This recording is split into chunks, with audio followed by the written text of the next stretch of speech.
భార్య నటాషాతో విడాకుల రూమర్స్ మధ్య టీమిండియా ఆల్రౌండర్ హార్దిక్ పాండ్యా మళ్లీ వార్తల్లో నిలిచాడు. మరోవైపు 2024 టీ20 వరల్డ్ కప్ కోసం వెళ్లిన టీమిండియా జట్టులో అతను చేరలేదు. మరి హార్దిక్ పాండ్యా ఎక్కడ ఉన్నాడు అన్నది సర్వత్రా చర్చనీయాంశంగా మారింది. హార్దిక్ పాండ్యాకు 2024 కలిసి రావడం లేదు. ముంబై ఇండియన్ కెప్టెన్ గా, ప్లేయర్ గా ఐపీఎల్ 2024లో ఘోరంగా విఫలమయ్యాడు. రోహిత్ శర్మ నుంచి పగ్గాలు తీసుకున్న పాండ్యపై ఫ్యాన్స్ అసంతృప్తితో ఎగతాళి చేశారు.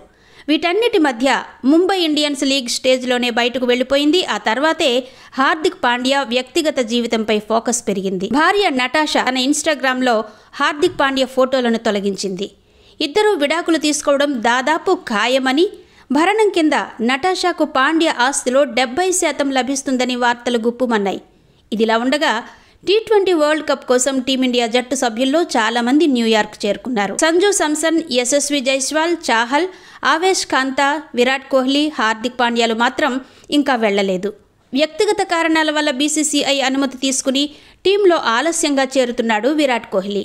ఇక భార్యతో విడాకుల రూమర్స్ మధ్య హార్దిక్ పాండ్యా ఇంకా బయట కనిపించలేదు. ప్రస్తుతం విదేశాల్లో ఎవరికీ తెలియని ప్రదేశంలో వెకేషన్లో ఉన్నట్టు తెలుస్తోంది.